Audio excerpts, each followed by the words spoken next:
Hello Internet, James Allen from Out of 8, and today I'm playing spaceship design action strategy game Defect. The game features a campaign mode, which I'll get to in a minute. In addition to that, it has several challenge modes that have different objectives you can achieve once you're done with the campaign. So I'm going to continue the game here. Now, the game only allows you to have one saved game at a time, so what I actually did was went back to the beginning and picked something fairly early on just to show some of the earlier missions here and with less parts to build your spaceship with. The premise of the game is you have a spaceship, you complete your mission, and then your crew defects against you and takes your ship. And then in the next mission, as the final boss, after you're done with the regular enemies, the final boss in the next mission is your ship from the last mission, which is pretty unique. I think that's a really interesting thing, but it doesn't really make an entire game, as you'll see. So I'm going to just pick a mission from here. It doesn't really matter which one. Because you get your ship stolen at the end of each scenario, you have to build a new ship. As you go through the campaign, you get more parts that are unlocked. And because a lot of the stuff that you have to wait for it to be unlocked, you're pretty restricted, at least in the beginning, in the amount of designs you can have. It's basically the only core I can have right here has a power of 100, and that basically limits the types of things that I can do. In addition to your power core, which if you blow it up is very bad, you can add crew areas. So I'll add this right here. You'll also notice that it's basically in 2D, although the pieces are actually overlaying on each other. You can put things above and below things if you so desire, but really the game plays out as two-dimensional. You have different hull pieces here. I basically provide armor. So I'll put a little armor piece there for no good reason. So you can basically, just kind of slap on pieces around there. You have some engines, which allow you to go. So I'll put a couple engines here on the back.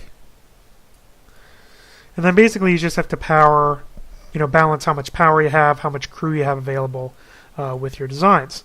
You need to have wings for steering. There we go. And then weapons. So I have 39 energy and 14 crew left. Which is unfortunate, to say the least.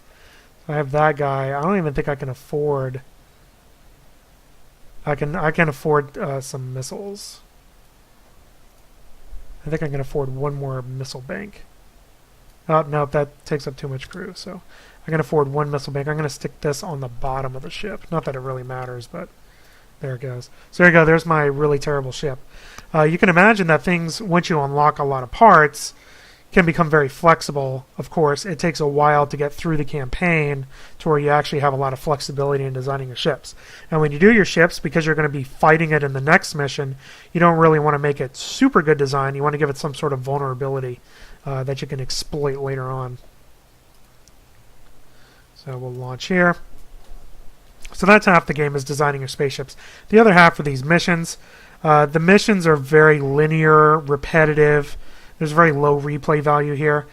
Basically it's just a series of blow up these things or guard these things until your boss ship comes in. In addition to that, the control scheme is not very good.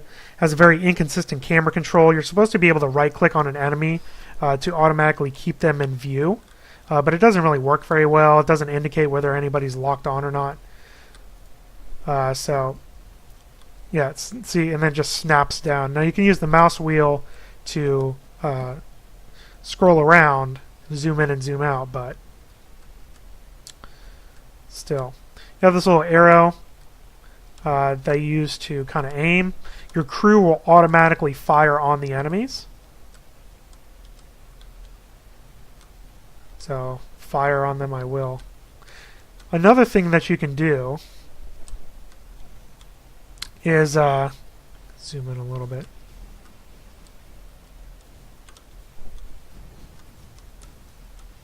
Took out one of his engines.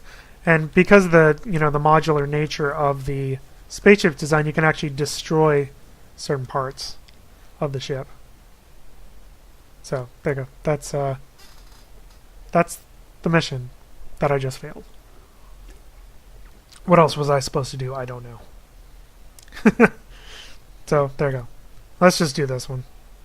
I'm just going to use the same ship. Doesn't really matter. All these missions are equally, there's poor balancing and difficulty in a lot of the scenarios. One thing you can do is you can go in and use direct control, which will buff a certain part of your ship. And I'll show that off here in a second. So here comes my terrible ship again. What you can do is go up here, and if you right-click on something, it will make that thing more powerful. So if I right-click on or left-click on the gun, I can manually shoot the guns using spacebar, and then it will make them more powerful. So that is an option. So for example, I can go on the engines, and that'll make my engines more powerful. So it's an interesting mechanic, potentially, but it doesn't really work too well. It's kind of distracting. It doesn't really add anything to the gameplay that I can select the engine or the gun and change, what my speed are. Yeah, I know. I can't go any faster. I'm limited in my designs. Sorry. I can't even see them anymore. This is very typical of the mission design. Again, there's no difficulty settings or anything, so at least they're branching. But, they can be unnecessarily difficult.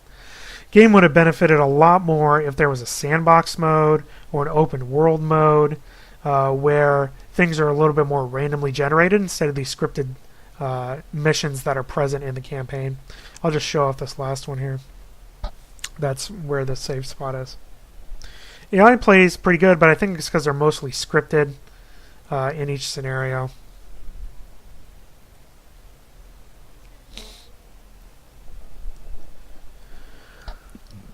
Alright, so we'll try to capture some of these defense platforms before the big ships come in and ruin me.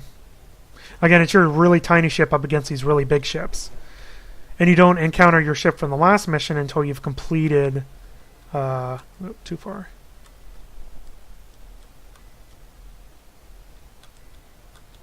Your objectives, and then your old ship warps in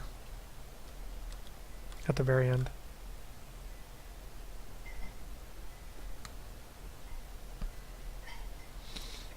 There, we got one up. Just triggers the first guy coming in. Again, very scripted. It plays out exactly the same way every time, so there's really no replay value in it. And these guys are shooting a bunch of missiles. I will get out of the way and try to capture this one.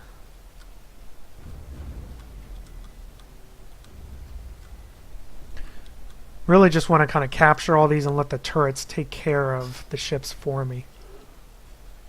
That's kind of my strategy.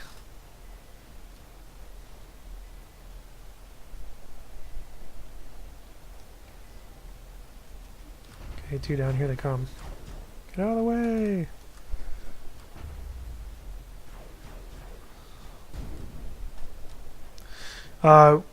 They will, when you destroy them, they will drop scrap. Again, thanks for cutscening me away from what I'm doing. They will drop scrap, which you can pick up and then use it to repair your ship. As you get hit, your ship will lose health, basically. So I'm going to go find some of that scrap. There it is over here to the right. Alright, so I got all three platforms captured. So I'm basically, because these ships are insanely large, going to just avoid getting hit. Is my primary mission. Leave me alone. Go after the other guys. So you can see there's no friendly fire. So that's good. Of course, sometimes it's hard to tell what's yours and what's theirs. So...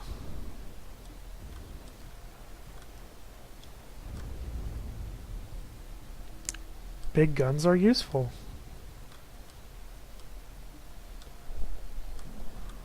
Ugh, come on, man. Yeah, that's what I've been doing. Just relax.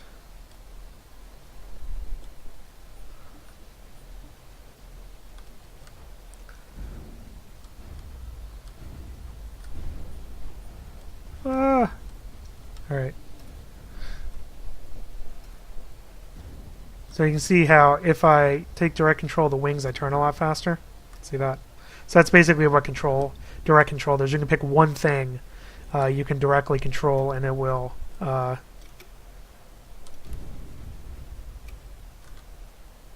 make it more powerful.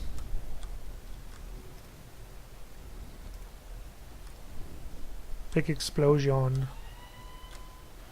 Ah, there's my old ship.